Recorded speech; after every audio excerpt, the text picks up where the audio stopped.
All right, welcome everyone.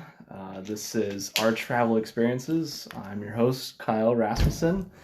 Um, I have Diana here. Diana, welcome. Hello. Hi, I'm uh, Diana.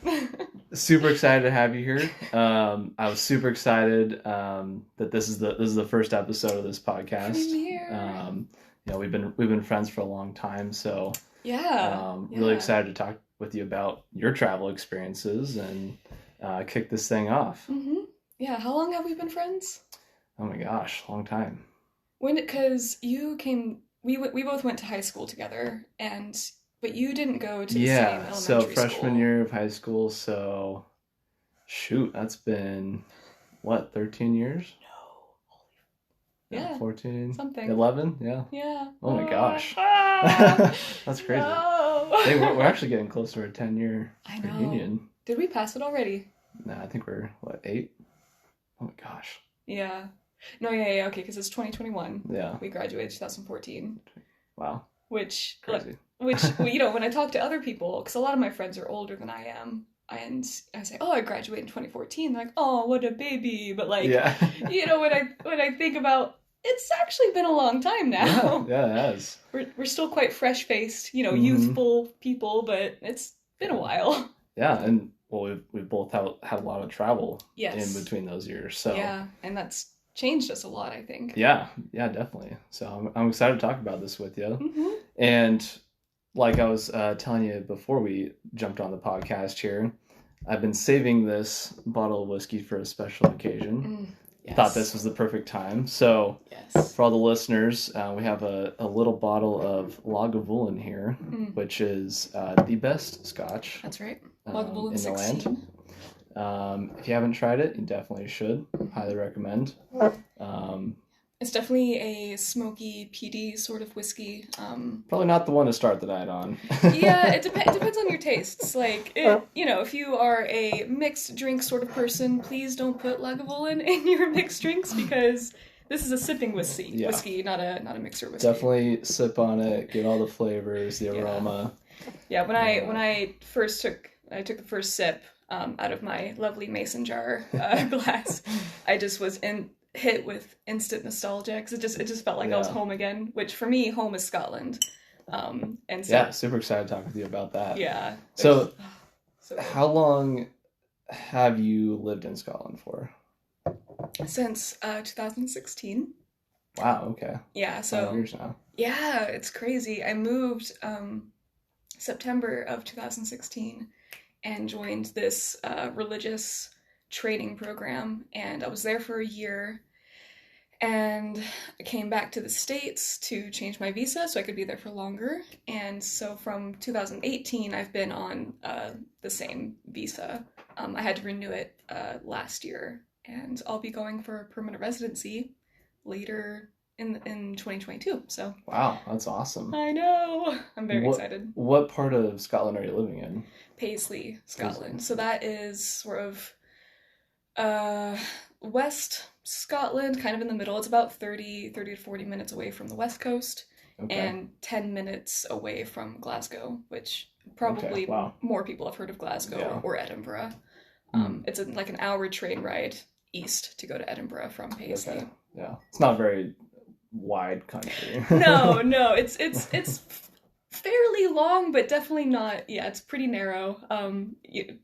The joke talking with people there is like, they'll say, "Oh, I'm driving a couple hours, so I'm gonna stay the weekend at this, village or whatever," and I'm thinking like, yeah, 2 hour trip. That's I'll go for the day or for the afternoon. Hmm. It's not a big deal, and for most people there, driving is not it's not a I don't know.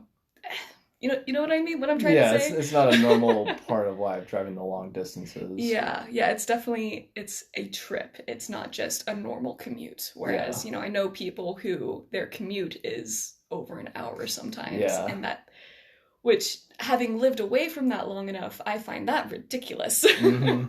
Yeah, I agree. Seeing like Los Angeles, for example, it Oh, takes an hour just to drive oh in Los Angeles, yeah. Oh let God. alone somewhere else. I know. Well, that's the thing. Public transportation in the UK and in Europe in general is so much better than it is here. And so like I know that we do have public transportation in the cities and everything, but it's just it feels like in the UK and in Europe it's really streamlined. And so like I don't know, if you drive in Los Angeles to go to work, it's going to take you however long. But I don't know, it just I mean, I don't know what the public transportation is like in Los Angeles. Maybe it is great, but like I don't know. I have not heard people extolling the wonders of public transportation in the US. So it's we're definitely more that car culture.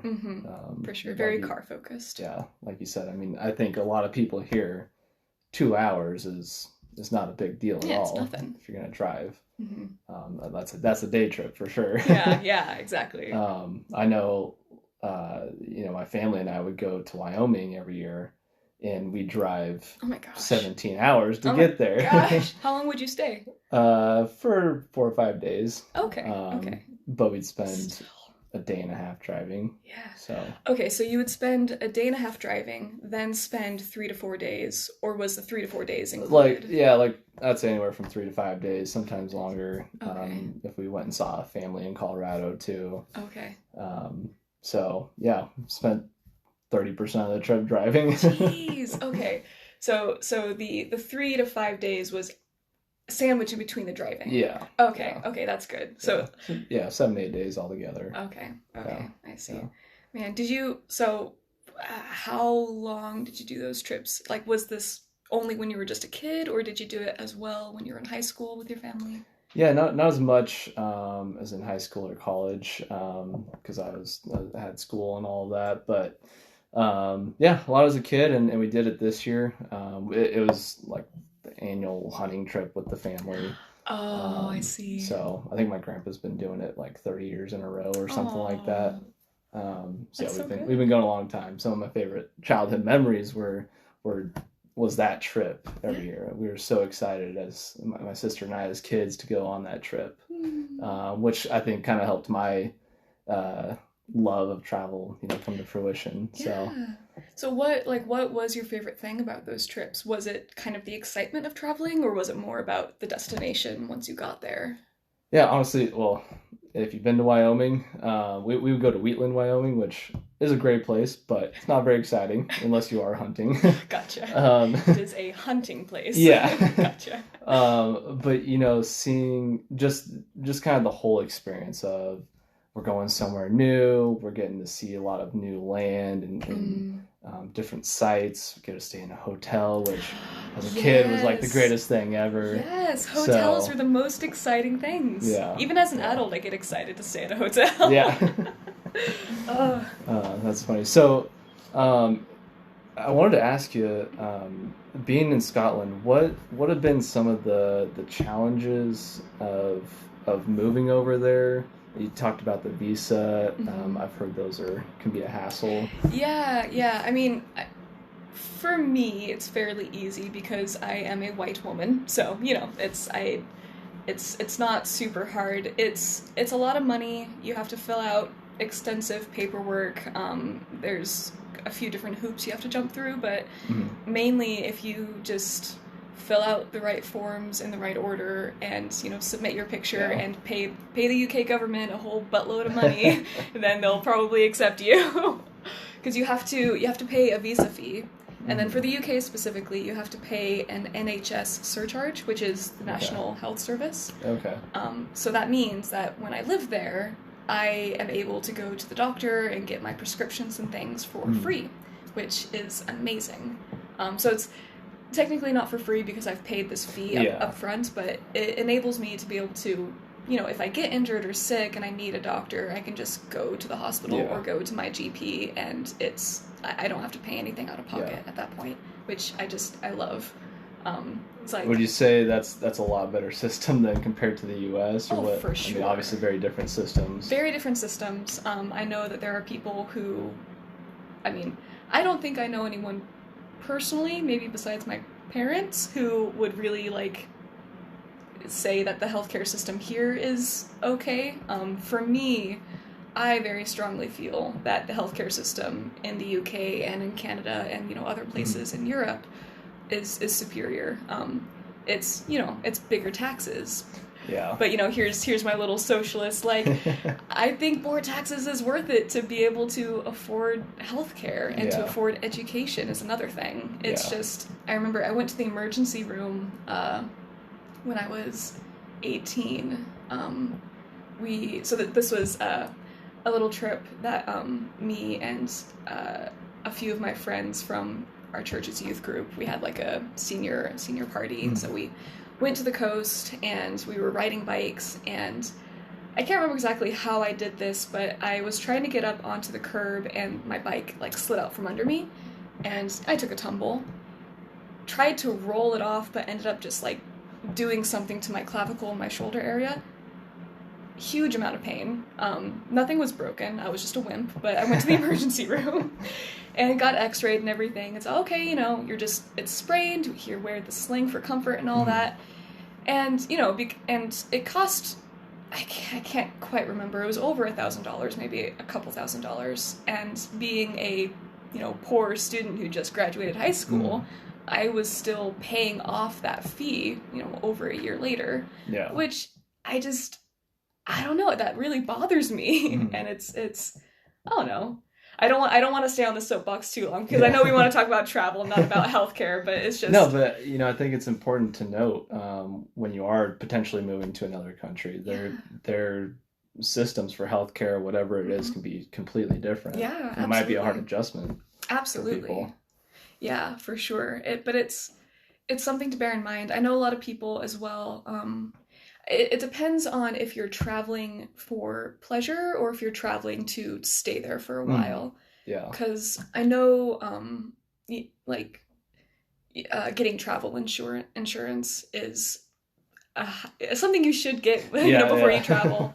And that hopefully covers everything you need medically if, you know, there's an accident or emergency that happens. But yeah, moving to a different country to live there, definitely you'll come across advantages and disadvantages with the services that they have there, and that'll be a big part of culture shock for you as well. Oh yeah. How was the culture shock moving there and coming back too? To be honest, coming back, culture shock, especially this time around, because I've come back and forth a few times.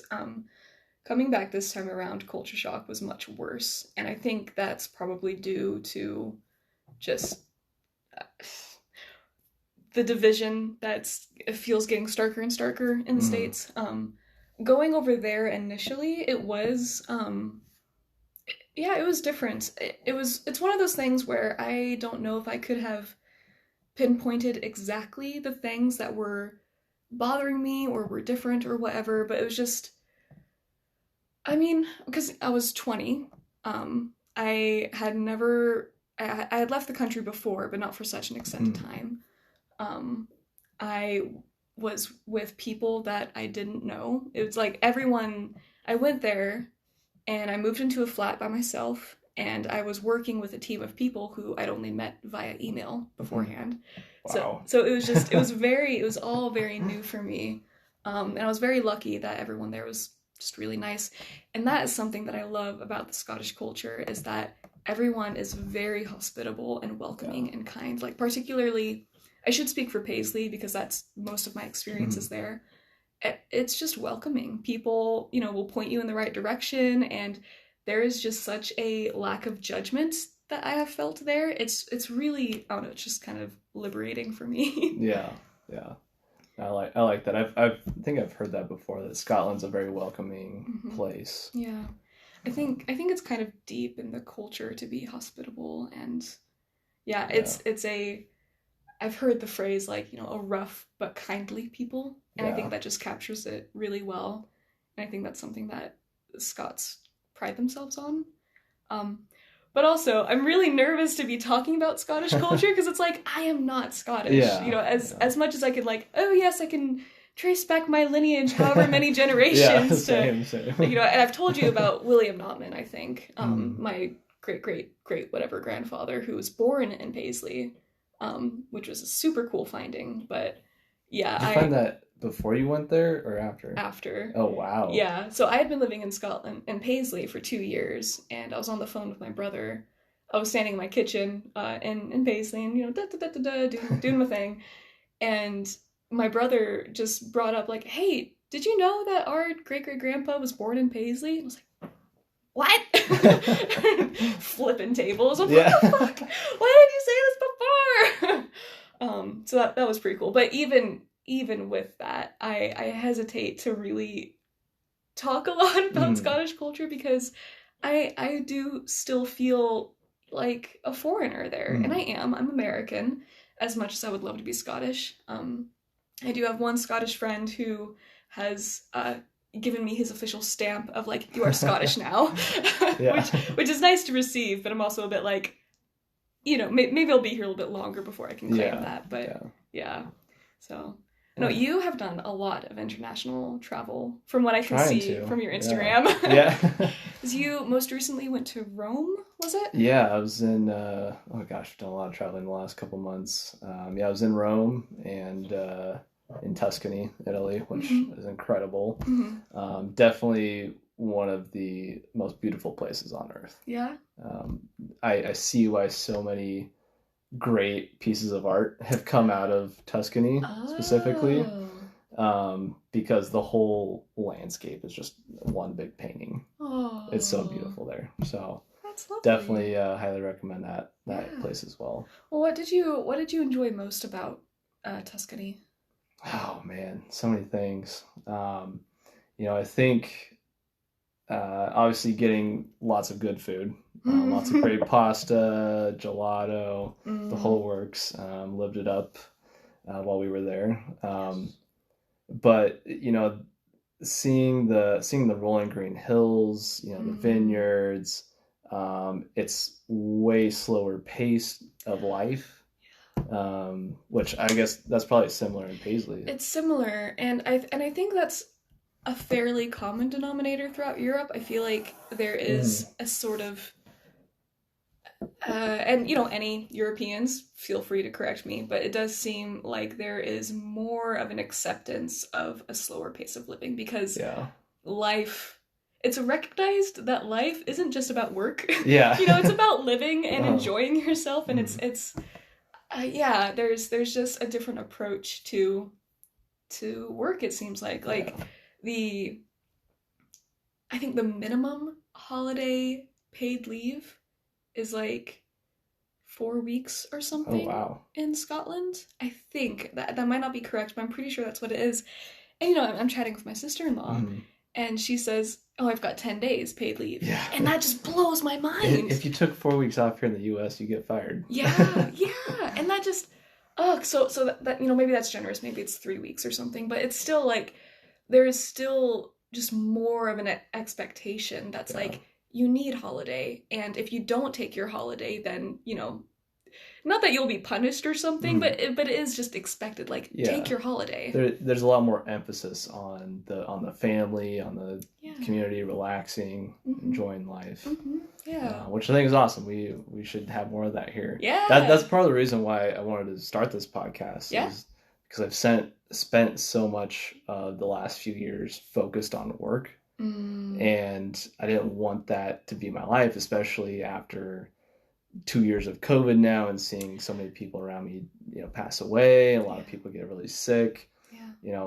Tomorrow's not guaranteed. And so taking a little bit of time to slow down, enjoy the moment, enjoy the things that really make you happy, that I think, especially here in America, we need to do more of that. Yeah, for sure. Life is so short, and it's probably a bit morbid, but like living away from home, I'm there's like that little nagging fear in the back of my head that's like, what if everyone dies while I'm away? And it's just like life. I know it's said a lot and it's a cliche, but true things tend to become cliches. But it's like, you don't have a lot of time, and you do the things that make you happy, that spread goodness and spread happiness, and go out and see other cultures, because you can't, I'm afraid of stepping on people's toes, but like, I feel as though you can't appreciate the life around you to its fullest extent if you don't like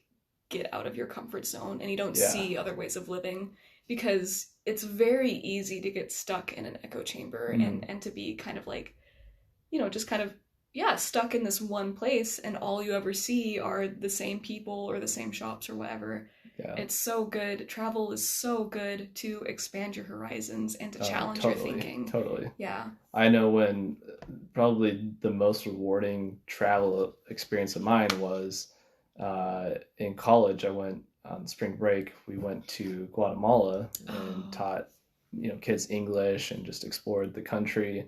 And going to a place like that, it's a very poor country, especially where we were teaching at, they basically didn't have anything. And being able to take all of that in, that's the first time I had really seen anything like that. Seeing, the kids wore the same clothes every day. They lived in houses like that had dirt floors, and a bunch of people lived in one tiny room, and it was really hard to see, but it really opened my eyes to, we have a lot of problems here in the US, but we also are very lucky with what we do have. I think especially in today's world, we have so many things at our fingertips. Life could be a whole lot worse.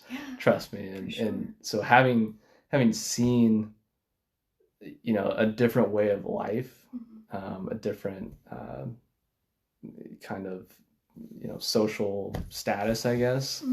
I definitely came back to the US as a much better person.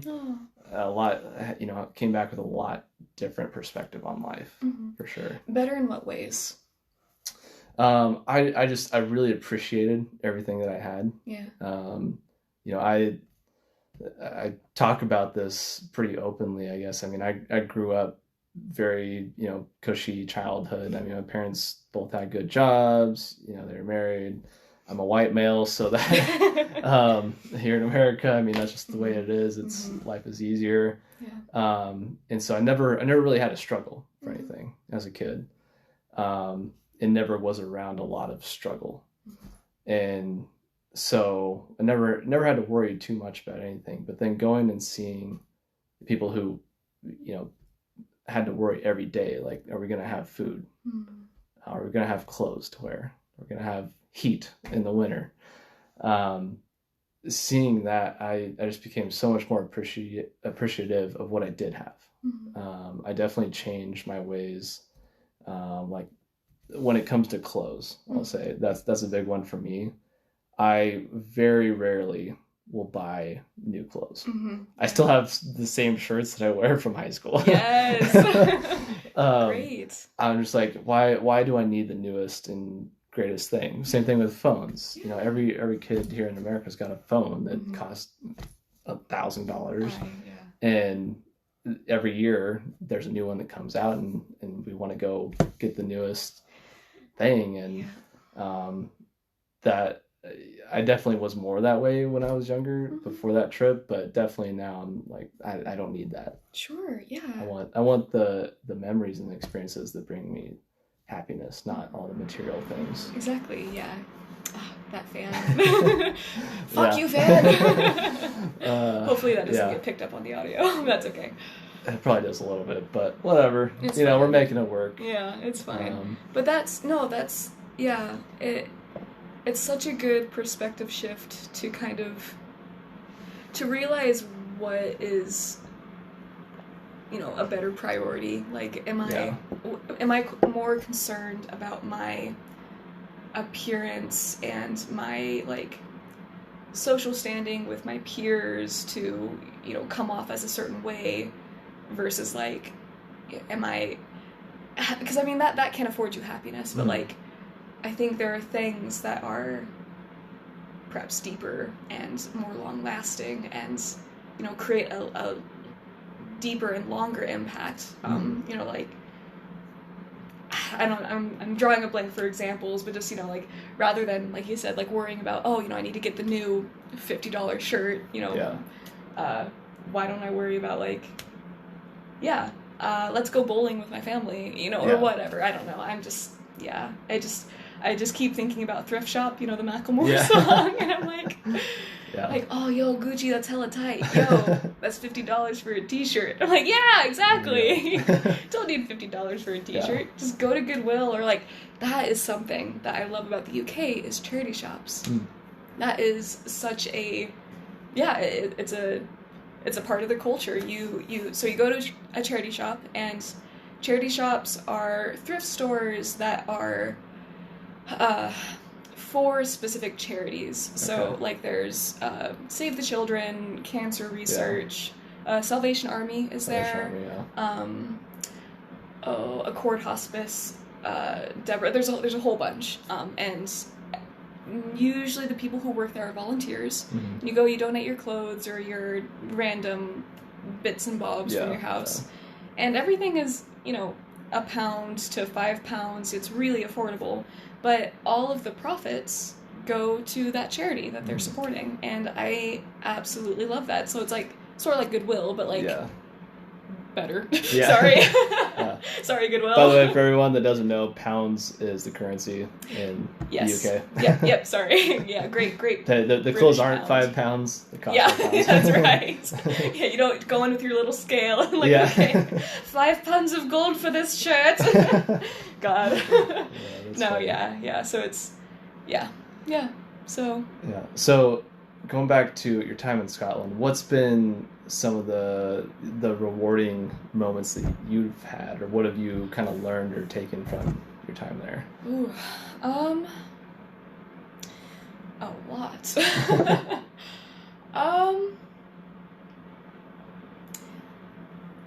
Yeah, to be honest.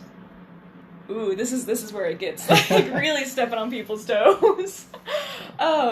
So I grew up in a small town, very conservative, very religious upbringing, and I moved to a European country to join another religious organization, but the outside perspective of America was so eye-opening, and the world perspective on guns, on, like we talked about before, healthcare and the education system, it really, and like nationalism, that sort of thing, like it was super eye-opening, and it just, I felt like the veil was torn for me to see a lot of the deeply embedded flaws in America. Not to say that the UK is perfect by any means. Like the UK definitely has its own host of issues. Yeah. But and just the Western world in general, everybody's got problems. Everybody's got problems. I shouldn't get too specific. But speaking as an American living in a European, soon to be post-European country, or is it already? I don't know. It's been so confusing. It's been like 5 years now. I fucking live there and I still don't know. And that's I think on technically me. they're separated now. Yeah, I think it's... But they still have like the whole trade thing. There's still ties. That's a whole mess. Yeah, it's a whole thing. And I like to be an ostrich, which doesn't help. Head in the sand, for those who didn't get that. But yeah, anyway, so as an American living outside of my country and living in a country that, most of the community around me leans more left, even the sort of like right-leaning people to America's standards, they're very moderate. Mm-hmm. And so it's just such a different way of viewing things, and it opened my eyes as well to my own religion, Christianity. And kind of realizing like a lot of the values in Christianity aren't actually being upheld by some of the churches that are in America, and again, not just America, like everybody's got problems. Yeah. There's lots of religious organizations that got problems, but it's just kind of seeing the value of a national healthcare system and of an education system that allows young people, or well, not just young people, but allows people to go get university degree for nothing. Like, yeah, that's a big one here. Yeah. I mean, in my in my career, working with people's finances, Yeah. everyone has student loans, Yeah. and it can be a significant chunk of your income that gets taken for that. Yeah. And it's really sad to see so many people come out and just be strapped with debt for so long, which is going to take away from all the other goals, like maybe traveling. Exactly. Yeah, exactly. No, it's true. It's just, it feels inhumane to, head into your adult life just, yeah, strapped with this heavy burden of debt. And you have to, there are so many financial programs out there to like, here's how to, pay off your debt. Here, these 5 tricks or whatever to get your life back on track. And it's like, this problem could be nipped in the bud, and of course there are going to be, there's plenty of people who mismanage their money and don't know how to balance a checkbook or hold a budget or anything. Sorry, I'm probably talking a bit quick. But there are things that again, living outside of the US, I see there are different ways of doing things, and it just creates a wider perspective, and it's really changed just how I view my nationality, like as an American, especially for the first couple of years. I was really embarrassed. I didn't want anyone to know I was American, and living in a different country, you hear this different accent, so your accent kind of wobbles and changes, and I would be so relieved if someone asks like, "Oh, are you Canadian?" and I'd want to say yes, like, "Yes, I'm Canadian. Don't know that I'm American," but we're pretty close to Canada. We're pretty close. Yeah, it's so far away. Yeah. But yeah, it's just, and the number, I don't want to go down that road. Never mind. It's all good. Moving on. No, I was gonna say with the whole accent thing, and I didn't really like process it until you mentioned it just now. Oh. But I definitely hear a little bit of accent now.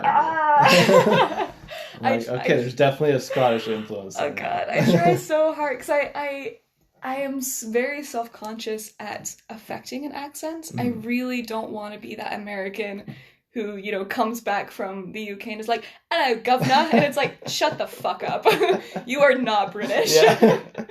Yeah. So I think some people are worse for this than others.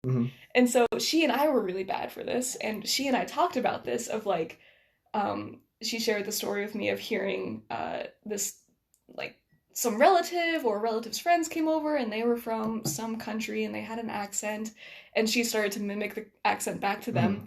And, she came away from that being all embarrassed and everything. But I think it's just like, I do the same thing. I'll be in a conversation with a Scottish person and I'll just, my accent will start to kind of have its little lilts and different cadences, and I'll walk away from that conversation feeling like, oh fuck, was I being such a total prick, like just imitating this person to their face, but all that to say, it's okay if your accent changes. It's just, I have a bit of a phobia of it seeming like I'm doing it on purpose. Yeah. Well, I think, I think it's more of a subconscious thing, because that's how we get the voices that we do, is by mimicking how our parents spoke to us and how everyone around us spoke to us. Yeah.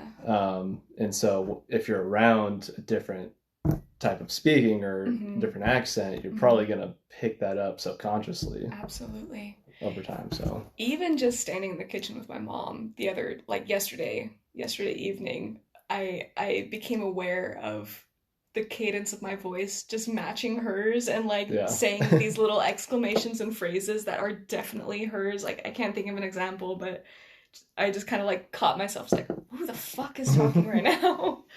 So for you, I'm sure you've experienced that as well, like talking with your parents or, visiting somewhere else. Like, how have you experienced an accent change depending on where you are? Yeah. I definitely, I notice sometimes I'll say a word that I learned in a different country. Oh. Do you have any examples? Oh gosh, I'm drawing a blank now. I know. Off the top of my head. As soon as someone asks a question, it's gone. But I think especially with Spanish, I've been around Spanish a fair amount. And so sometimes, just I'll think of things in a Spanish word, just without even thinking about it. Sure. Well, of course, I actively am trying to learn Spanish, get better at it. Oh, good for you. Yeah, I got a trip to Colombia planned, so that should be fun. Bring back coffee if yeah. you can. Oh my gosh, I think I'm going to a coffee plantation. I can't remember. Nice. Yeah. But no, I think going back to the different perspectives and, kind of being embarrassed about, being an American, I totally understand that. I mean, having experienced a lot of different cultures myself, one, like, okay, I see why some places might not be as friendly to Americans. I also see, obviously there's different ways of life that we could bring back to the U.S. that I think would make America a lot better too. That's probably been one of the biggest kind of takeaways for me from travel is there's so many different ways to do life, and we don't necessarily have to change the whole system, but you could definitely integrate some of these different ways of doing things that I think would make everyone's lives better. Absolutely. So it's kind of interesting to see. I wanted to ask you too, having seen those different perspectives, we talked about the culture shock at the beginning. I'm curious, do you feel like Scotland's home now? Do you feel like America's home? Do you feel like you maybe don't have a home? Ooh, good question, because this is what I think about a lot for myself. Yeah,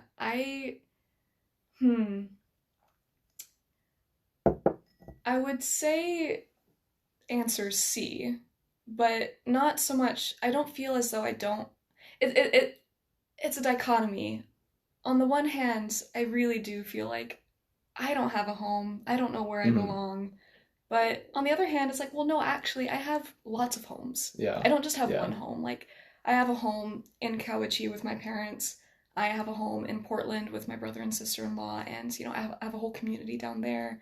And I have multiple homes in Scotland, in Paisley. Like, and, the more I travel and the more, I live in different places and the more people I meet, the more it's kind of, what's the word? Like, reinforced in me that, here's another cliche, home is about, the people. Home is where you feel connected and belonging and like you found your tribe, And so I am very lucky and kind of cursed at the same time that so much of my tribe is scattered everywhere. That's a good way of putting it. That's definitely the way I feel too. I feel, the world is my home. I have so many different places that I feel comfortable in. Yeah. But at the same time, I don't feel like any one place like you said, my tribe is scattered all over. I don't feel like they're in any one specific place. Yeah.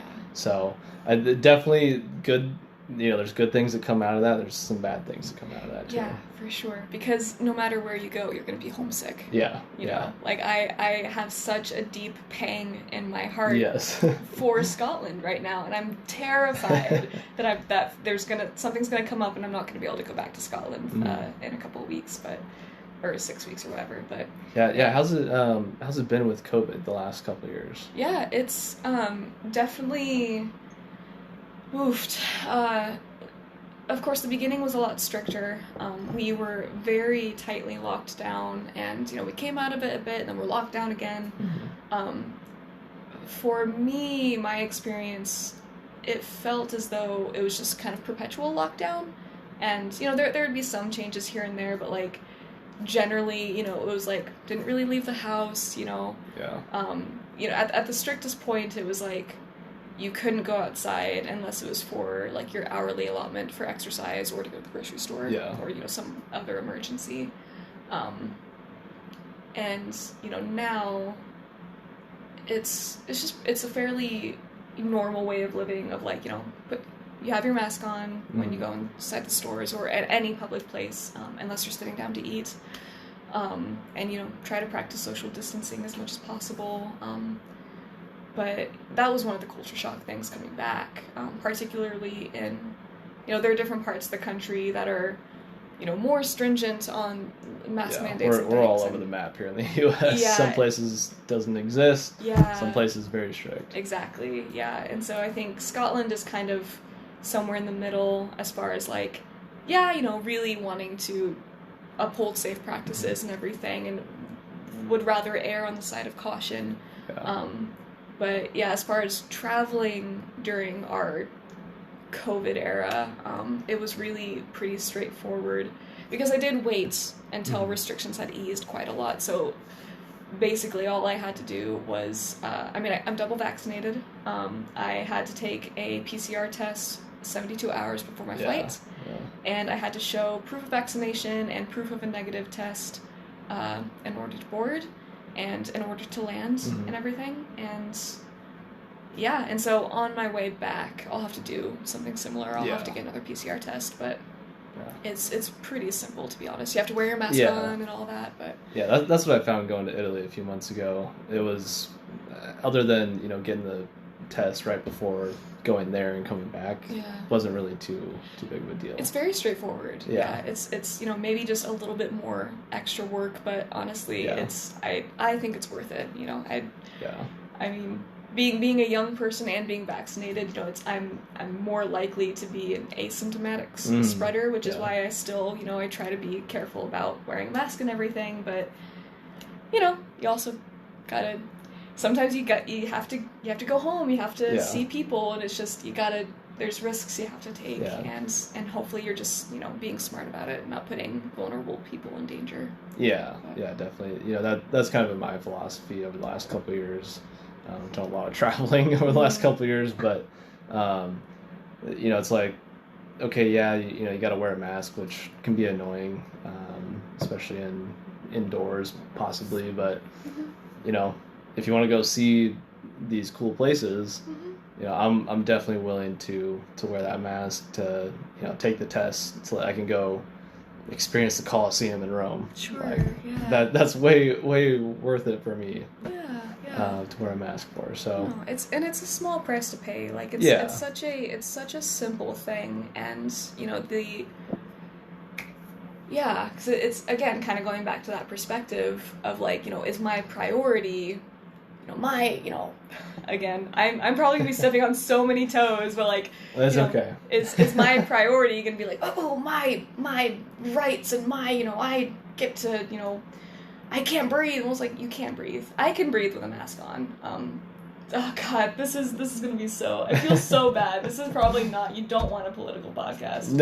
I definitely don't want to go down that road. But, no. I think when it comes to travel. Saying. Like this is important right now. Yeah, I think. Exactly. It's just we're wanting to stop a spread, and it's a very small price to pay in order to keep other people safe. We are two young people, and the chances of us getting horribly affected by a virus is fairly low. We might still catch it, we might still have some symptoms, but it's not gonna. Odds are it's not going to be that bad, but there are people who, when they do get it, it's life-threatening. I've had people pass away from that, and it's, wearing a mask while you're inside is such a small price. So and especially while traveling, you don't have to. It's just a little extra step. But. Yeah, the one thing I do really like about masks. This is going to sound super weird, but I'm ready for it. Having flown a lot the last couple of years. Wearing the have to wear the mask the whole time on the plane.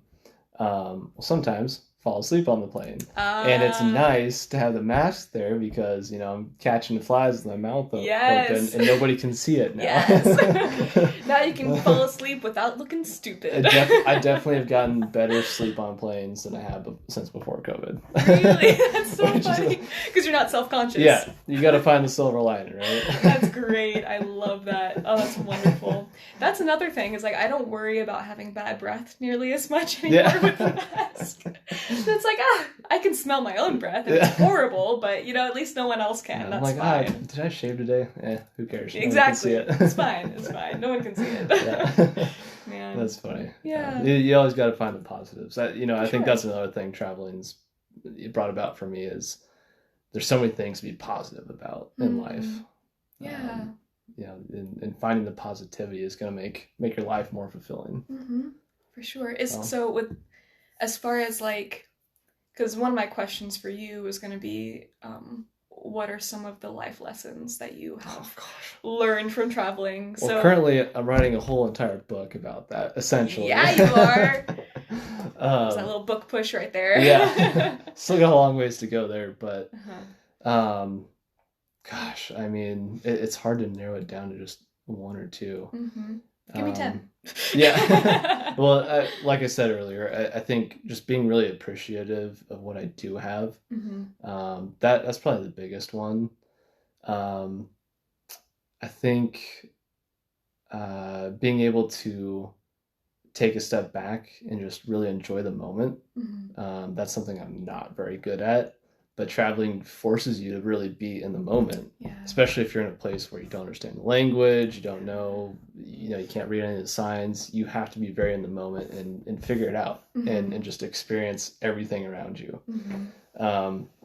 So yeah, I feel like so many just personal things I didn't know about myself, or that I've really, I don't know how to put it. I guess I've grown into what I feel is a much better person because of traveling. And I feel like if I hadn't ever traveled, I probably would have gone down a different life path and been a totally different person. Sure. So I'm really happy with the way I have gone. And that, that's kind of why I want to help share this with other people, because I think it is a very rewarding experience. And like you said, if you go somewhere and you come back, you're gonna be coming from a totally different perspective now. Exactly. Life is gonna be completely different, probably in a much better way. We grow so much from the influences around us, and the more we can vary those influences, the more well-rounded I think you become. And so like for you, you've traveled a lot. You've traveled throughout the States a lot. You've gone to different places in Europe, I think, and also South America. And so for you personally, you have quite a wide array of influences that have shaped you to who you are now. And also, you're 25, 26? Almost 26. Yeah. Wait, what's your... Yeah, 20th. Ours are pretty close, right? That's right! Yeah. I knew it! Yes! Oh my god, I forgot about that. Yeah. Sorry, a little high school flashback. I think you're older than me by like a few days, but whatever. No, you're older than me. I'm older? By like 3 days. Yeah. Alright, all the responsibility can go to you then. Yeah. I don't know. But yeah, we're both still very young, and so we're still... it's easier for us to be shaped and influenced by our environment. There's something I read or heard or whatever, some article title or someone said something in passing. Super reliable information. I heard someone say this. But it was something about how, like, once you reach a certain age, I think in your 40s, there's something in your brain that just kind of like, it becomes harder to change. Yeah. And so the whole concept of older people being set in their ways is like biologically there's some truth in that. I think the neurons or whatever don't grow or connect as well. And so I think once you get to 25, your brain stops developing. Yeah. And so it gets harder after that to bring in anything new. Yeah, exactly. Like it's like, and that's not to say you can't change or learn or grow after a certain age. That's not it at all. But it's definitely, I think, in your younger years, I think it's especially important to travel and to see more of the world, because you're still very impressionable, and that's the cool thing. Once you become an adult, and those sweet years before, if you don't, dive board directly into university or whatever. I mean, university is great because, again, you're still getting different influences than your hometown. But if you choose to spend those years working or traveling, you get to choose who is influencing your life. And I think those are very critical years to be choosing influences, because you are so spongy. It's like little toddlers or babies when they're learning. They're just little sponges and they're just absorbing everything. And so even though we're developed and everything, it's still, we're still spongy. Yeah, definitely. I totally get that. Yeah. I don't know. So what's all the places you've been to? Do you have a favorite? I was gonna ask you that. Beat ya. It's hard to say. I get asked this question a lot. Yeah. Talking with people about travel. There's so many places that are so different from each other. It's really hard to say one for sure, but the one that I enjoyed my time most, and that I like, the one place I really felt like I could totally spend a lot more time here was New Zealand. Oh, lucky. Yeah, that one was, I was like, okay, I can see myself being here for an extended period of time, potentially living here. It was just such a beautiful country. People are very friendly. You get all the different seasons. You got the mountains, you got the beach. It's all super close by. And yeah, it's just an awesome place. So if you were to live abroad, like if you were deported from America, the government was like, get out of here, Kyle, go live somewhere else. Yeah. Where would you go? Yeah, that'd probably be a good place, especially because it's very isolated. So if things go bad in the world, that's probably a good place to be. I mean, just look at how they've handled the past couple of years. Yeah. I'm secondhand proud of New Zealand, but I think I can't remember the statistic. They told me when I was there, it's something like there's like 3 times as many sheep there as there is people. Perfect. So it's very good for social distancing. Yes. Very good if you want to go be a hermit. Yeah, definitely. Yeah, no, I mean the UK as well.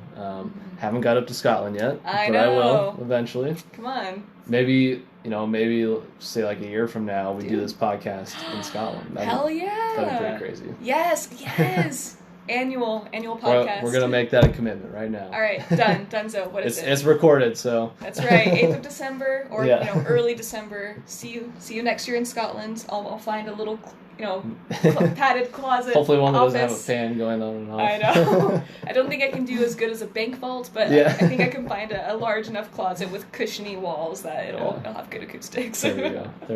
I like it. Yeah. I like it. Okay, fun question for you. Excellent. Have you seen the Loch Ness Monster yet?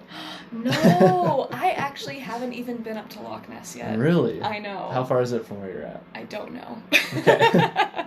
I could look it up. I remember when I looked at it on Google Maps, I think it's pretty far north. That tracks. I think the closest loch of renown, there's plenty of lochs close to me, like Loch Winnoch and oh shoot, I'm drawing a blank on others, but like Loch Lomond. You may have heard, the Bonnie Banks of Loch Lomond song, maybe. I'm not gonna sing it. That's fairly close to me. That's probably the closest big loch near us. Yeah. Gotta get the. Which is just lake, right? Yeah, it's just lake. So loch is lake. Ben Lomond is like Mount Lomond. I'm trying to think of. It's almost like we came from there and we have similar language. I know, exactly. It's almost as if we've cut influences from there. Yeah. No, it's I love lochs. Lochs are great. Fun fact, a creek is also known as a burn in Scotland. Burn, okay. Yeah. So it's when that comes up on Jeopardy, I'm gonna get that answer right. Now you'll know. It's like I'm gonna go take a wee duke in the burn. Yeah. It's like I'm gonna go take a quick dip in the creek. Okay. So yeah. Interesting. Yeah. What's your favorite word you've learned being there? Oh, such a good question. I think Coorien. So that's COORIE space IN. Sorry, There's a lot in there. I know you're not a wordsy person, you're a mathy person. For me, I'm very a wordsy person, so it helps me to spell it out. That's why I have you edit my papers. Exactly, that's right. Yes, this was us. This was our relationship in high school. Was I would edit Kyle's English papers, and he would help me with my math homework because that was. She pretty much taught me English. That's very generous, and I think you probably taught me math. I still have to count my fingers from that. No, but no. So Coorien is sort of like it is a Scots word, and there's a lot of depth to it that I'm going to miss out on. But essentially, it's sort of like hygge. I heard the Scottish in there. All right. Said Sora. So Sora. That's that one. And there's I find myself saying I, and I'll say like I yeah. Oh yeah. I yeah Okay. yeah. Or cheers. I say cheers for thanks. Anyway, so Kudian is sort of like to cuddle, to cozy in. So it's kind of, it paints the picture of like you know, dark, somber, wet nights, and you're inside with your family and drinking, you know, hot cocoa or whatever, and then you're just kind of like, yeah, Kudian, or like someone's taking a picture, and you're like, okay, you know, crowd in front of the camera, Kudian, come on, and it's just kind of this like cozy up, get close, it's a very comforting sort of word, and so I was at this sort of Scots words celebration night. It was Interesting. gorgeous. It was so lovely. We met in this coffee shop, very small venue, and my good friend Anne, who is an author and a professor and a teacher, she put this thing together, and she went through, I think, half a dozen Scots words. Holy shit, we talk a long time. We'll edit out a lot of shit. It says 60 minutes, okay. Okay, that's the time limit. Okay, so anyway, That was a past hour. I know! She just went through several Scots words, and there was a band playing music that kind of associated with each word, and that's where I heard about Kudian, and she talked about, when she was explaining the word Kudian, it was this sort of finding the beauty in the darkness, and that's what I love, and I feel like Scots are really, you kind of have to be good at that when you live in a country that's wet almost year round, and the nights, you know, the winter nights are, you know, like there's like 5 hours of daylight or 4 hours of daylight in the winter, so it's, so I love Kudian for that, like, cozy up, cuddle up, find the beauty in the darkness. Yeah, I want to ask you about that. I mean, we're probably gonna have to edit this here. Looks like we can do another like segment or whatever, but I was going to ask you, you know, obviously the Scottish have had kind of a hard, you know, existence, you know, being oppressed by England and all of that throughout much of their history. And then obviously, like you said, the long, dark winter nights. What, I guess, it sounds like it kind of translates into their language and maybe their food or something like that, just how they kind of live life. Like we talked about the community. Yeah. You know, I think that's a very astute observation, because I hadn't really thought of it before now, but yeah, the Scots like their comforting food and drink, you know, like you go, pub culture is such a deep thing in the UK, and how's the Guinness? Oh, it's pretty good. I mean, Guinness, you know, of course, is originated in Ireland. Yeah. But still, that's actually like a half pint of Guinness is usually my go-to drink when I go to a pub. Although that's changing now. I've started getting into beers, and I'm trying to expand my palate more. But yeah, Guinness is very good, very creamy. I love it. Yeah, it's very nice. That's definitely one of my top bucket list items is to go to the Guinness factory in Dublin. Yes. Well worth a visit. Definitely go. Have you been there? I don't think so. No, I have not been there. I did go to an Irish pub and got a Guinness, you know, draft Guinness, and it was better than any Guinness I've ever had. I definitely agree that it's better the closer you get there. Obviously, on the tap is so much better. Absolutely, and that's how I feel about whiskey in Scotland. Like, you know, when we drink here, we're like, oh yeah, I'm gonna drink a Scotch. When you're in Scotland, it's a whiskey. It's just whiskey, you know. And it's so much more affordable there, of course. I've got a minute left. I feel so bad to talk so much. Why don't we stop this and see if we can get something else going? Okay, sounds good. All right, I think we're back here. Yeah, part 2. Refill that. We'll see how it goes. Like I said, this is the first episode, so it's a work in progress. For sure. Definitely not the most tech savvy person in the world, so we're figuring it out as we go here. Exactly, and we'll definitely, Do you want more of this? We got a little bit left here. Yeah, you can give me a little bit, or you can finish that off. I'm happy either way. Okay. Just finish it. Yeah. It wasn't much. Yeah, that's all right. Do you know how do I ask this question?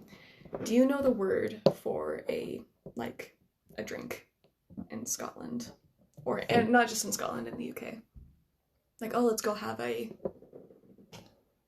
The word that comes to mind is dram. I don't think that's it, though. No, that is a Scottish word, dram. The word I was looking for is tipple. Tipple. Okay. Tipple. So, I'll just have a wee tipple. You know? Interesting. Yeah. That's like totally different from drink. I know. But I think it's sort of like this, you know, like just, the miming, pouring the drink into the glass. Like, oh, just have a wee tipple there. Yeah. So, have you been to any of the distilleries there? Yes. I went to a distillery on the Isle of Arran. And that was wonderful. That was a lot of fun. And I went to a distillery in Northern Ireland, Bushmills, I believe it was. Which of the two, I preferred Arran. Okay. That might just be my Scottish bias, but both were very fun. I'd like to do more distillery tours, but yeah, I think it's one of those things. It's a lot more fun if you have people visiting. Like I did the Arran Distillery tour with my family when they came for Christmas, and then I did the Bushmills tour when I was visiting with friends of mine. So it's definitely sort of a like, let's get the family together. Let's get friends together. We'll go for a trip and check out the distillery. I'm sure it's probably a pretty touristy thing to do. Yeah, I think so. I mean, you do see, I think you do see some local people doing it, but like when we toured it, it was like people on holiday from England or other Americans or that sort of thing. Yeah. But I think it's. I think it could also be like a stag do sort of thing, or family trip sort of thing. I don't know. But, yeah. So stag do, just in case I threw that out there, but that's a bachelor party. Bachelor party. Yeah. Okay. So there's stag do and hen do, and a do is a party. Hen that's is funny. Yeah. So it's cute. I like it. That's something. All the Scottish words. I know. There's so much, and like I'll walk down the street, or I'll go into a charity shop and be looking for something, and the person volunteering will be like, "Oh, you're right there, hen." And it's really sweet. I don't know. It just warms my heart. Like, oh yes, I am a hen. I am a love, or I'm a whatever. Like they'll say like, yeah, or pal. Pal is a big like you're right, Paul. And it's just like it's like I am alright. Thanks, Paul. I'd be like, who's Paul? Who's Paul? That's kind of become an inside joke between me and my American roommate. And it's sort of a joke of like the word pal in particularly Paisley kind of sounds like Paul. And so now whenever I'm hanging out with my roommate, I'm like, hey Paul, how's it going? He's like, it's good. How you doing, Paul? And it's just So now I'll walk around and talk to my brothers, my friends, and I'll just say, like, thanks, Paul, or cheers, Paul. And they're like, who the fuck is Paul? What are you talking about, Diane? I'm like, never mind. Yeah. I'm sorry. You mentioned you have an American roommate. I've always am curious about this, and I am writing about this actually right now as I write my book. The American roommate chapter. Yeah. Well, more so just... do you find it's easier to adjust to living in Scotland by having someone who's American who comes from a similar background? That's broad speaking in America, but or would you rather be completely on your own where everyone comes from a different background than you? Yeah, that's a great question. So when I first moved, like I said before, I moved into a flat and I lived by myself for the year. And that had its pros and cons. I think I do prefer that. I think it's depending on how long you're living there, and how immersive in the culture you want to be, because the nature of my work was fairly insular. Yeah. And so it honestly, a lot of the times, feels like I'm working at the American Embassy and I'm not actually in Scotland, and that irritates the fuck out of me. Yeah. So personally, I would rather be living either on my own or with a local roommate, or even just a roommate who's not American. So someone who, who's a student who's come from Slovakia or whatever. Yeah. But at the same time, being a part of a team or living with people who are American, that is very helpful to have someone who kind of understands specific cultural stresses that come with being an American living abroad. I feel like it helps you just kind of adjust in a more gradual way. Like you have someone that you can fall back on with your own culture and your own experiences, and so your senses aren't totally being overloaded by the different culture that you're in all the time. You can step out of that for a second. Yeah, you can reference something from, your past life, and the other person will probably get it, and I think if I were to recommend something, like if you were to move to the UK, I would probably recommend for the first little bit, have a roommate who is, or at least, maybe if not having a roommate or a flatmate, but like have people there who are expatriates. And that way, because they will know kind of the specific things that you're going through as you adjust. Yeah. And then, but definitely even more highly recommend get local friends. Yeah. And build a local community.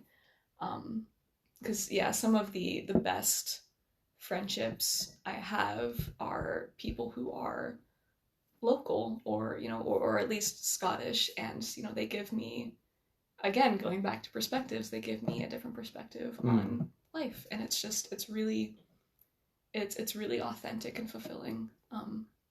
But I will say sometimes it's hard to make Scottish friends, because while everyone is very friendly, for me at least, there's kind of this, and my other expatriate friends have said this as well, that it's sort of like you kind of have to prove yourself to your Scottish friends of like, I'm not just gonna leave, it's sort of, I feel like Scottish people are very ride or die, so they're very friendly and hospitable and welcoming and everything, but you'll definitely be kind of kept at arm's length until you become actual friends, and then once you're past that barrier, then it's like, I've got your back till the end. Yeah, now you're in the clan. Exactly, yeah, and it's just... That reminds me of Braveheart. All I can think of is Yeah. That makes a lot of sense. Mm-hmm. Any tips, tricks, advice for people that are looking to live abroad, at least for a while, or just travel abroad in general? Mm-hmm. Yeah. What would you tell people? Pack lighter than you think you need to. Agreed. I definitely would recommend looking up packing tips as far as like how to pack things really small and neatly. I'm trying to, there are quite a few different things that, man, I need to think about this, because there are things that you don't really think about, because you probably know, the more you travel, you just kind of automatically do these little shortcuts to help you travel easier and more comfortably. I think you really understand what you actually need, what you don't need. Yeah, you don't need a scuba suit. You will need plenty of underwear. But also, like, definitely pack lighter than you think you need, because there will be shops there that you can get things that you're missing, and especially, like, I don't know, you'll want to take back souvenirs, you'll want to take back new clothes or whatever that you found there. So, like, specifically going to the UK, charity shops are literally everywhere, and you can get some really cool finds there. So definitely pack lighter. I know I've made that mistake where I try to pack as light as I can, but I try to take it in as small of a bag as I can. And so I pack it in there, and then I buy souvenirs. I'm like, oh no. Where am I going to put all this stuff? I either got to get rid of clothes or... it's definitely advice that I would give to other travelers is definitely pack lighter, leave room to bring stuff home. Absolutely. Leave room to bring stuff home, or alternatively, bring things that you are willing to donate while you're there. Yeah, because that's another option. It's like, maybe bring stuff that's not your favorite anymore, but you'll still wear, and then at the end of the trip, donate it to a charity shop, and then bring home all the souvenirs that you want to bring, all the whiskey that you want to bring home to your family. Smart plan. Yeah. I'm gonna do that. Yeah, exactly. I don't, because I had a friend message me asking about travel tips, because she was traveling internationally. Actually, no, she was traveling on a plane for the first time by herself, and then planning on traveling internationally for the first time later. Um, and her main question was about like staying safe as a single woman. And luckily, my experience with traveling in that regard has been very safe, because most people, like in the airport, it's sort of like people are there to travel. People aren't there to like get some or whatever. I think it's more like being safe once you're actually inside the country. That's a whole other realm of topic. But traveling wise, you should be, especially depending on where you're going, what airports you're going to, like safety is pretty good. I think. Yeah, I agree. I mean, I definitely think, unfortunately for women, you got to be more observant. It is a little more dangerous for sure. But I mean, most people around the world are pretty friendly, pretty nice. I mean, a lot of places rely on tourism, especially American tourism, and so they're happy to have you there.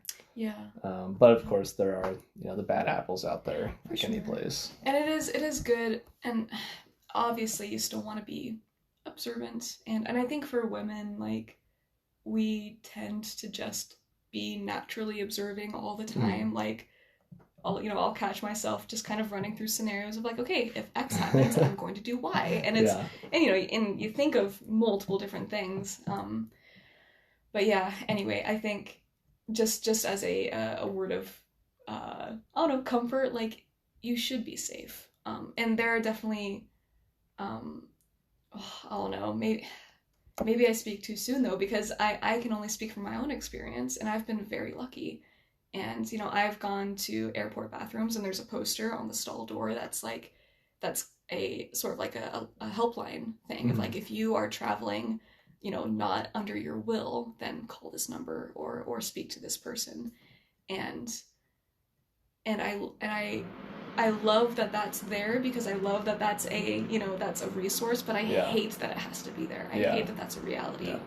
And so I kind of want to take back my statement of like, you're going to be safe, but because that's only my experience. I have always felt safe traveling, but it's still, be mindful, be aware of your surroundings. Don't leave your bags unattended, because the airport security, they'll yell at you. You need to keep your bags with you. But yeah, it's, I don't know. I'm thinking of a story. I'm not sure if I should share it or not. Yeah. You don't need to share anything you don't want to. I know. Yeah, but just, I think you want to be open to conversations with new people, but also do be wary of strangers, because things can happen. I mean, like we're taught, be smart. Don't do anything, super crazy. That's the one thing that probably annoys me most about American travelers. I don't know if you've experienced this, but for me, it's very easy to know who's American when I'm traveling abroad. They're usually the loudest one in the room. Yes, absolutely. But usually, I feel, and this is definitely stereotyping, but generally speaking, Americans are a lot more, I would say, outgoing. They're a lot more happy and loud and obnoxious,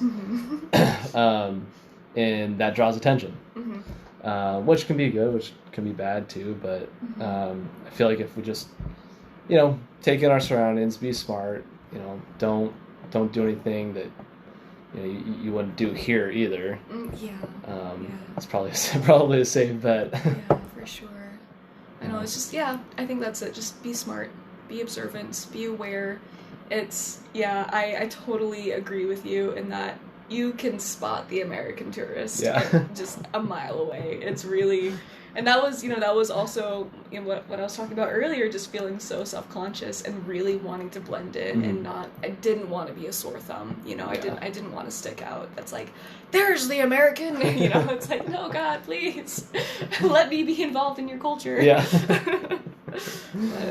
But, do you have any embarrassing travel stories? Oh gosh.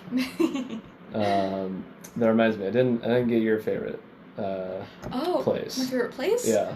Oh my gosh. I mean, it's gotta be Scotland. 'Cause I live Okay, there. that was gonna be my guess. Yeah, but... yeah, no, it's gotta be Scotland. I love it so much. It's beautiful. I love the people. And I am biased, because I have really close friends there, and my heritage is Scottish, and it really does feel like home. Yeah. Yeah, I'm trying to think of like places that I've been that that if I had to pick besides Scotland. But just I love Scotland to bits and pieces. It's my absolute favorite. Yeah, that's one of the places I haven't been to, and I definitely gotta get up there, especially if you're gonna be there. Exactly. Yes. We'll go on a whiskey distillery tour. We'll do the tourist thing. It has been a dream of mine to go to the Lagavulin distillery. Yes. Yeah. And I was reading on the back of this. I got this box here that the bottle came in. It talks about the different classic regions and all of that, and so there's apparently 6 different regions. Wow. So it'd be fun to go. Really, it tells you the classic whiskeys from each of those places, and so I think that'd be a fun tour to do. Yeah, to do it. Yeah. Go around each of those. I have been to the Oban distillery as well. I forgot about that one. Oban was nice. It was good. Also peaty. Yeah. It was so much fun. Do you like more like the peaty, smoky like this one is? I do. Although I have so when I first moved to Scotland, I kind of got my tastes set. I was like, peaty, smoky whiskey, stout Guinness, those were like, these are the ones that I like. But as the longer I've lived there and as I've matured as a person, I've kind of become a lot less hard on my likes and dislikes. And so I recently had a Glenfiddich 12 year, and that's not smoky at all, but that was still good. It was really nice. It was smooth, buttery almost. It was really, really nice. So I think I prefer smoky, but I probably actually don't like Laphroaig as much as I used to, or Talisker I think is another that's like super smoky. I prefer Lagavulin. It's still smoky. It's still very has that heat, but it's not like you're drinking liquefied fire. Like some of them are like, whew, it's like can't do that. That is pure camp smoke. Yeah. Shoot, I had another question and I forgot it. I'm sorry. We were talking about the embarrassing travel stories. What's your most embarrassing travel story, Kyle? I'm trying to think. One that probably wasn't actually embarrassing, but I thought it was embarrassing.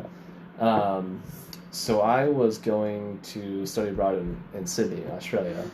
That's right. And so on my way down there, I thought it'd be fun to travel around Southeast Asia. And so I left like 2 weeks early for my study abroad program. And so I spent 2 weeks. I spent a couple of days in Hong Kong, Taiwan, Malaysia, Singapore, Indonesia. It was awesome. Yeah. But I had to pack for living abroad for 6 months. Oh, and gosh. So that's very difficult to do kind of the weekend trips to each place with 6 months worth of stuff. Yeah. And so I remember getting to Hong Kong, which was the first place I went to, and I left it was like early February. So it was very cold here in Washington State. And so I was planning I was coming from a cold place, and it was going to be going into wintertime by the time I would be leaving Australia. So I had some winter stuff with me. Right. But anyway, so I get to Hong Kong, and I am lugging around this humongous suitcase, and then I got a smaller one. I got my backpack on, and then I'm wearing my coat because I don't have room to put it. And so I'm trying to get to the hotel, and I obviously don't understand the language at all. I can't figure it out. I knew it was like in this one area, but I ended up walking around the streets of Hong Kong, which Hong Kong is very close to the equator. It's very hot and humid there. And so I remember just being drenched in sweat, walking around trying to find my hotel. Oh, gosh. And I finally went into this one store, and I could tell they were like, what the heck is wrong with this guy? This dude's got issues. Luckily, one of them spoke a little bit of English, and so she helped me out. Oh. But I was just drenched in sweat walking around the streets of Hong Kong. That sounds miserable. That sounds like hell. I'm sure I got a lot of stares, a lot of weird looks, but I remember being so embarrassed. Like, oh my gosh, this is my first day out of the country. Right now I'm like, first day of this big long trip. And it's not going very well, so. Oh, it hurts, man. Oh, gosh. Yeah. Well, what did you learn from that experience? If you know where you're going and you know what the weather's going to be like, put the coat away before you get out of the airport and, like, into the taxi and everything. Plan ahead. Plan ahead. Yeah. No, just... I would say just be prepared. I'm a huge planner, especially when it comes to travel. Honestly, that's part of the fun is planning the trip. And so I definitely wish I was better prepared for like, okay, this is how I'm going to get to the hotel, so I can drop off this stuff, so I can actually travel. There you go. For the few days I'm there. So. Okay. Yeah. Nice. Was that the first time you traveled internationally at all? No, that was.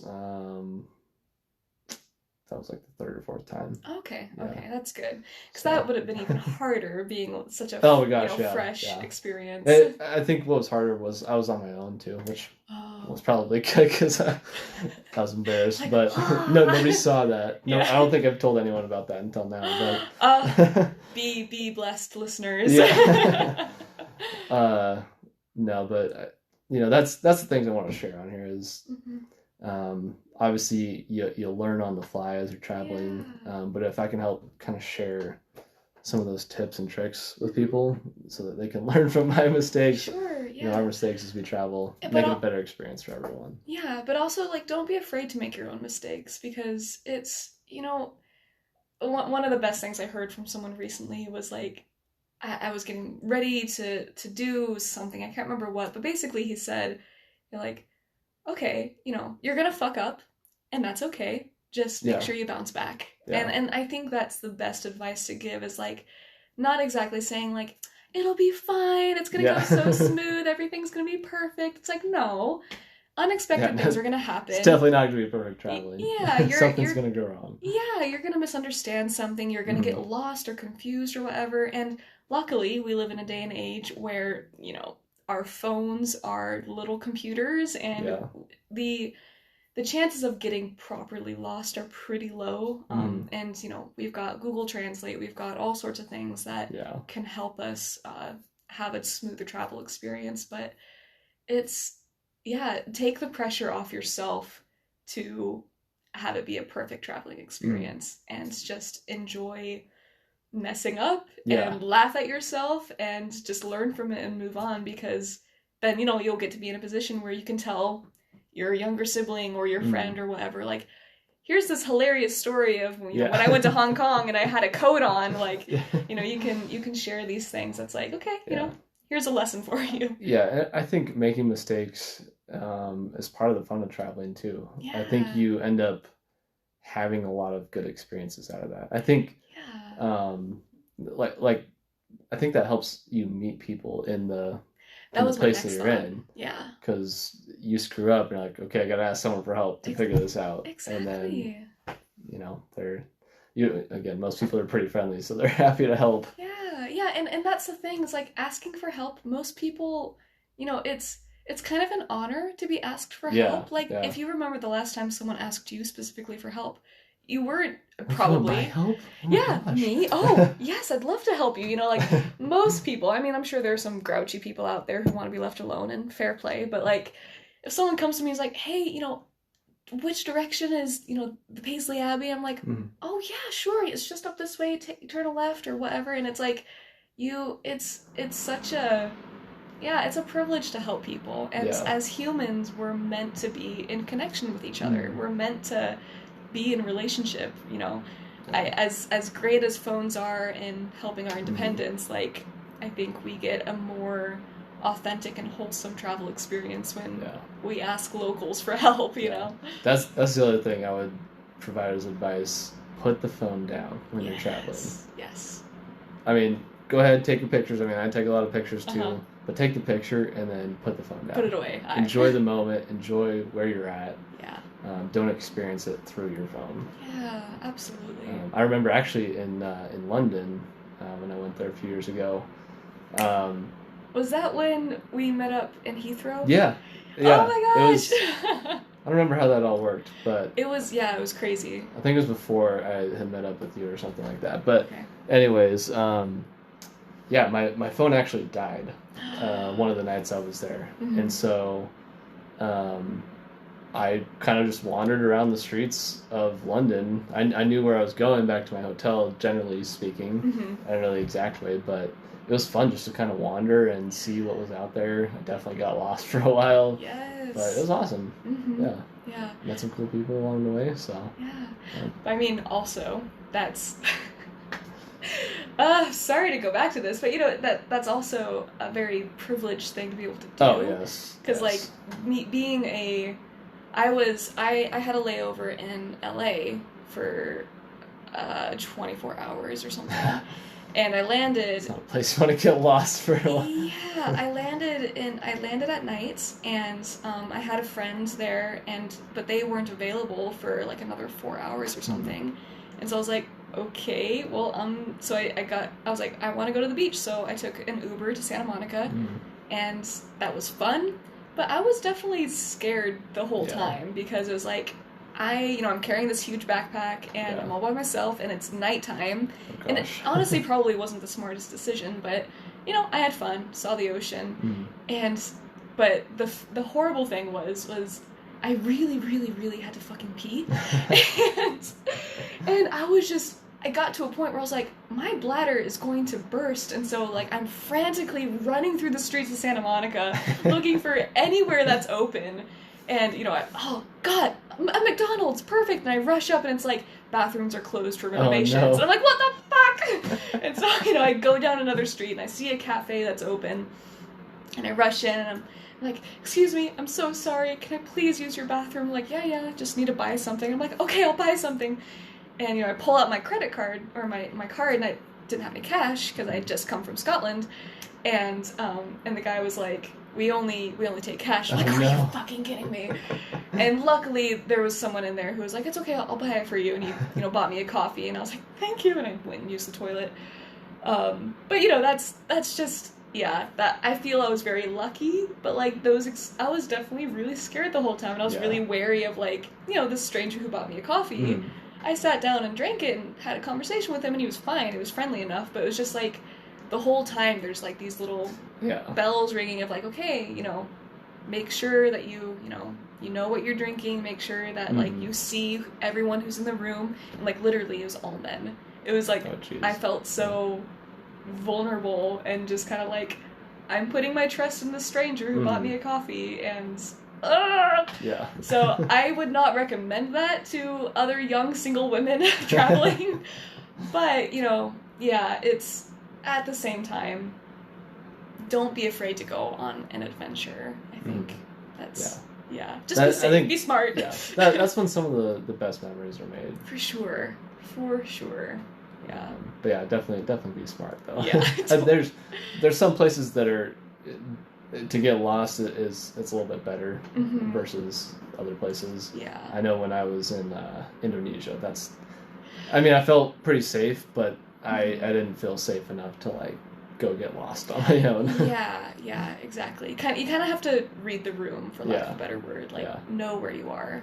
But yeah, definitely. Yeah. Well, any other things you want to talk about? I mean, this was an awesome conversation. Yeah. I've really I don't even think you even looked at this paper. I know! Just great. Is there anything on here that's like... What's one place you haven't been to that you really want to go to? Domestically, internationally. Okay. Ooh, yikes. I mean, internationally, I do want to explore more of Ireland. I do want to see New Zealand. I think I'm really jealous that you got to go visit New Zealand. I think that would just be lovely. But everywhere, though, really, like, I'd love to go to Japan. I'd love to go to South Korea. Gosh, it's so hard to choose just one. It's awful. They all sound good. I know, they all sound amazing. My friend and I are really wanting to to visit a South Asian country together. As far as domestically, oh gosh, I love the Pacific Northwest. It's, again, I'm biased, but I think it's the best part of the States. I love our mountains. I love our trees. And I love the transition from, you know, the West Coast to the East side with its shrubs and sagebrush and all that.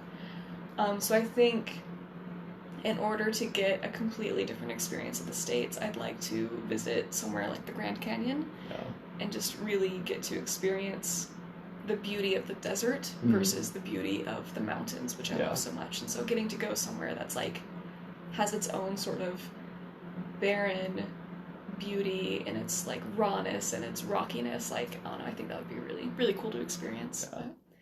Yeah, no, I've been to the Grand Canyon and amazing. It's amazing. It doesn't even look real. No. It's just, you gotta go experience it for sure. Yeah. It's incredible. Yeah. Definitely one of the, I would say the greatest wonders of the world right now. So. Isn't it? Is it one of I don't know. I don't know actually. What are the I don't wonders remember. of the world? Like that. I feel like they change. The pyramids. The pyramids for sure. That'd be a really cool place. Yeah. To go to. Yeah. I think the Great Lakes. Great Lakes. Niagara Falls, maybe? Probably. I don't know. Oh, God. Oh, this is terrible. We're just making up things here. I know. Ignorant Americans. Fuck. That is the thing. I'm just like, I want to be so much more learned than I am. But the problem is I learn things and then they just leave my brain and I'm like, yeah, I don't know. I'm dumb. No. Anyway, thank you. Yeah. Kyle, this was so much fun. I really appreciate that you invited me. A really great time. Definitely the best first episode of any podcast ever. Oh, so, that's sweet. Well, I appreciate you taking time to be here and appreciate everyone who listens to this. Hopefully, I can continue to do this and continue to learn from other great people about their travel experiences. And you think I'm great? Definitely. You heard it here, folks. I am great. I'm just sucking it up so that you'll be good when you edit my book. Exactly. Yeah, and I'll agree to do this again in a year's time. Yeah. Hey. Yeah. What is it? December 8th? December 8th. All right. Hopefully a year from now we'll be in Scotland doing this. Yes, so. Done. Well, do you know the Scottish word for cheers? No, what is it? Sláinte. Sláinte. So. Okay. Sláinte. Bye, everyone.